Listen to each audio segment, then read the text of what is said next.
Am I the idiot for refusing to shave my head to support my best friend? I, female 24, have known my best friend Grace, female 24, since we were 11 years old, and I love her to bits.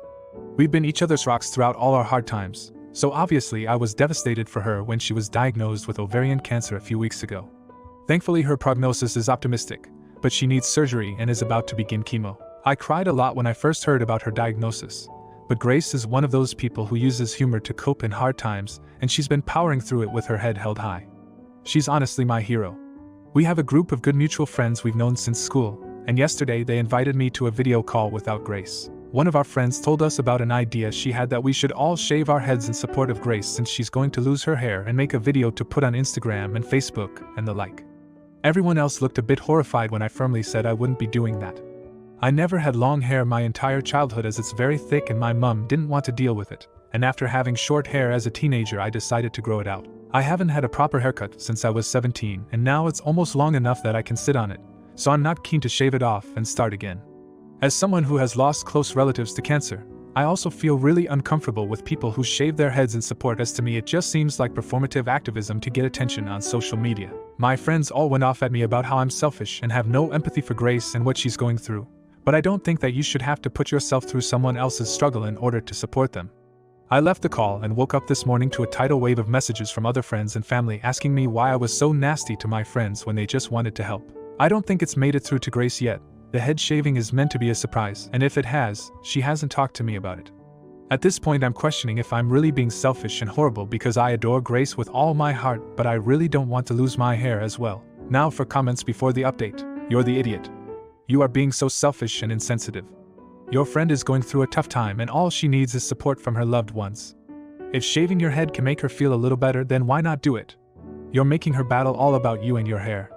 It's not performative activism, it's about showing solidarity and support, not the idiot. You're correct. Why do they need to blast this on social media except for the look at how supportive we're being? You know what's supportive of your friend? Being there for her. Helping with appointments. Sitting there while she's getting treatment. Listening to her needs, wants, fears. What does shaving your head do? I think you should continue to be the best friend you can be, and if anyone gives you poop, tell them to frick off and stop being attention seekers. Update. It's been way too long, but the dust has settled, so I'm finally able to give an update on the situation. Thank you for the awards and all the love and support for both me and Grace. I'm happy to say that she is doing very well and is still in great spirits nearly 2 months into chemo. I haven't been able to see her in person much, which is horrible, but we spend most of our days on FaceTime and I've been giving all the support I can. After my first post, I made what I think most would agree was the smartest decision and told Grace about our friend's plans. She actually laughed it off. She didn't think they were serious and that they'd really do it. Unfortunately, I got an invitation to a Zoom call with Grace and the rest of the group not long after I made the post and immediately got an awful feeling. I really didn't want to, but I went because I wanted to be there to defend either Grace or myself depending on what went down. As soon as I arrived, I was horrified to see that 3 of our friends had already shaved their heads and another was planning to do it in front of Grace during the call. Long story short, Grace was absolutely mortified. She absolutely decimated them about how they never should have done this without her permission, or even telling her that it was going to happen. And instead of feeling supported, she now has a constant reminder of the fact that she has cancer. We both accused them of being self-centered and narcissistic people who didn't really care about her or her illness and only wanted to do it to A. Post on social media and get attention, and B. Have people ask why they did it, and tell them what a good person and a good friend they are. I was trying to keep composed because it didn't feel like my fight to lead, but Grace did not hold back and used far more colorful language. As I said in my last post, she's my absolute hero. Needless to say, neither of us are in contact with those 4 people anymore, though we are civil with the others from the initial call about the head shaving who didn't actually go through with it.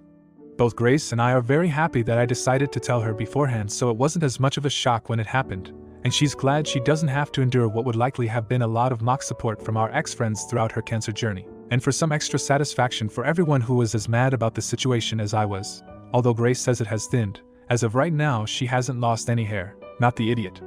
My aunt did this when my dad got cancer, and all it did was broadcast to everybody how little she actually cared.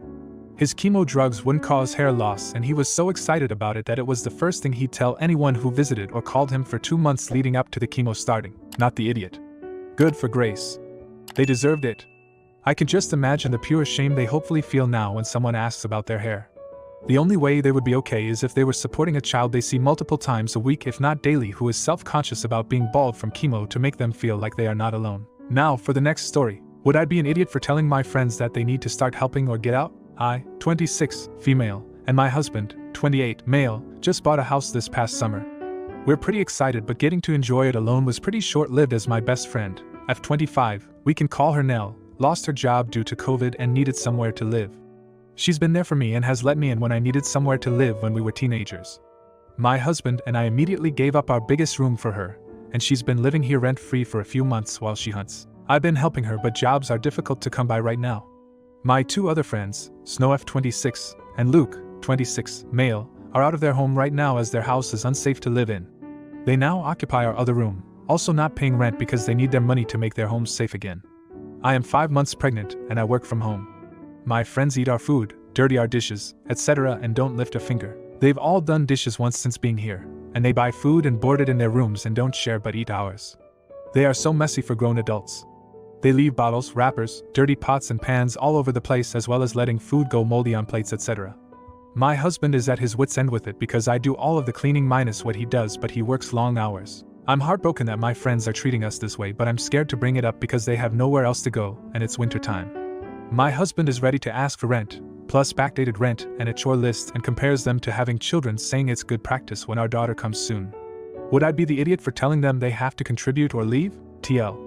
Dr. 3 of my friends currently live for free with my husband and I, while I'm 5 months pregnant, destroy our house daily, eat our food and never clean, leaving it all to me and my husband when he isn't working 12-hour shifts. Would I be the idiot for telling them to contribute or leave?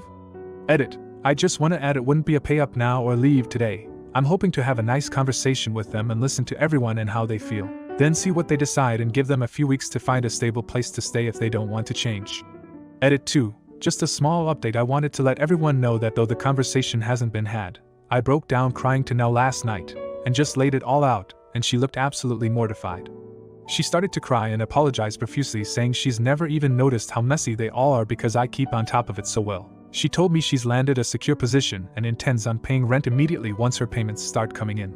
As for Snow and John, the first, haven't spoken to them yet, but I'm planning to hopefully tonight. Now for comments before the update. Not the idiot. But I wouldn't give them an ultimatum. I would give them a time frame in which they need to move out. My husband and I made it a rule when we moved in together that no one would move in. We have had close friends lose their homes, but we stuck to our guns. It's always a recipe for disaster. Not the idiot. You aren't their parents, they aren't teenagers, and this is your home. Round them up, sit them down, and tell them in plain and simple language that these are the issues and these are the conditions under which they can continue to stay. Make sure they know how disappointed and hurt you are by their behavior. Firmly let them know that if they are not willing to immediately, and on an ongoing basis, comply with your conditions, they have 48 hours to vacate your home. The end. Update. Well, it's been an eventful few weeks to say the least. I sat down with my friends after I'd nearly slipped and fell on junk they had lying around. I expressed how much it hurt me the state they put my home in and never cleaned it up. Snow and John lost their minds at me, saying I would be cruel and selfish sending them out, and that I know they can't afford to pay me while they're working on their house. I told them I never even wanted payment. I just wanted help, but they continued to belittle me, so I told them they have until the end of February to find other living arrangements. As for Nell, she and I had a talk when I broke down a few days before this fight, and she apologized profusely, told me she landed a great gig, and she started cleaning my house every day and has even cooked me meals as well. It's not the outcome I wanted, as I didn't want to lose any friends, but thanks to all the helpful comments I decided to put my foot down. I want to thank everyone again for all the time you took to comment and help me. And yes, my baby is doing just fine. I can't wait to meet my little angel. My husband and I say thank you to all. Not the idiot. You really shouldn't have given the guys so long. I feel they will abuse it and trash the place worse just to get back at you for not taking their poop. Maybe make sure your husband and maybe one of his friends are home around the days they are to move out. You haven't lost friends. They obviously never were. Not the idiot. It sounds like you did what you needed to do in order to take care of yourself and your home. Your roommates were not taking your concerns seriously, so you had to put your foot down.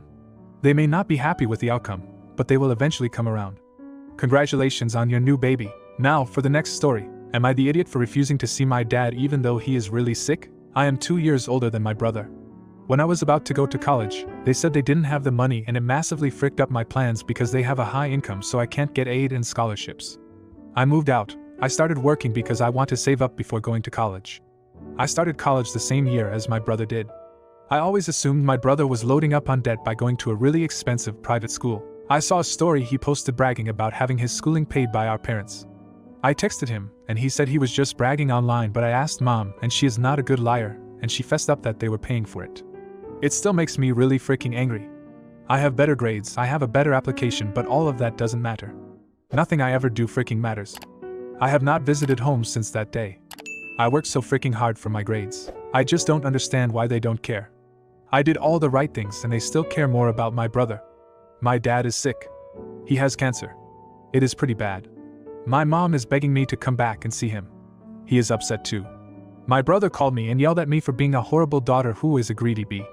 I am worried sick for him, but I can't put myself through visiting him. I am just barely holding on emotionally, but I know they need my support, but I am being a huge idiot by not doing it. Now for comments before the update. You're the idiot. You didn't get to go to a nice college, did you get everything else? Is one thing really worth your father dying without seeing you? Please go and be a good person, let this poop go. It's only money. What you're doing is very, very cruel, and I don't think it compares to not getting your college paid for. I'm gonna get downvoted to frick by all the entitled fucks who think you should stay bitter and twisted till you die over someone else's money, not the idiot. They could, even now, split whatever money they are putting towards your brother's college equally between the two of you. They choose not to do that, they are completely unrepentant. This isn't a past beef you are holding on to, this is something they are continuing to do. I wouldn't want anything to do with them either. Update. I really needed all those comments. It helped me think through my feelings. I knew I wanted to go see him. He is my dad and I love him. I would never forgive myself if I didn't. I visited 2 days ago. I didn't bring up the tuition because I didn't want to start a fight. I talked to Dad. I really missed the conversation we used to have. He was very happy to see me and he told me he would set things right with his will. That made me cry. I don't want him to die. We had lunch together and Mom was insisting that I stay with them to help with Dad. I saw people comment about it, and I really didn't think my parents would bring that up, but they did, and it hurt a lot. I refused and Mom got a bit angry with me. I ended up leaving soon after. I have really tried to please them. I followed every single rule they had. I didn't put a toe out of line, and they always loved my brother more even though he was a rule breaker, and I hoped that by being the perfect daughter I would, be loved a bit more. I guess that isn't how it works.